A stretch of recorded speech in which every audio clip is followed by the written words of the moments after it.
You know when someone says, "You're so mature for your age?" And for a second, it sounds like a compliment, until you realize what it really means. You weren't allowed to be a kid. That's not maturity, that's survival. Being praised for being independent, you made your own lunch at 8. You handled your emotions alone. You didn't ask for help, because somewhere along the way, you learned that needing something made you too much. Your parents were proud of your independence. They showed you off like a little adult. But that independence? It was built on emptiness.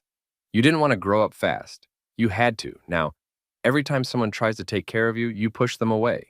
Not because you don't want love, but because it feels unfamiliar, unsafe. You don't know how to let anyone carry you without guilt creeping in. And love that feels like guilt isn't love. You're always the one checking in, supporting others, saying, "I'm fine," even when you're drowning. But deep down, you're exhausted.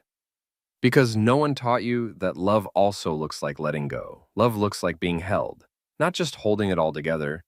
Being criticized more than you were comforted. You knew the rules in your house. You knew which tone meant danger. You were never told why something hurt. You were just told to stop crying. They said, "Don't be dramatic. You're overreacting. Toughen up."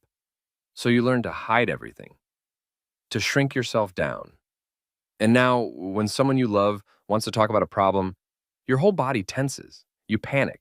You think they're attacking you, even if they're just being honest. Because back then, honesty meant you were in trouble.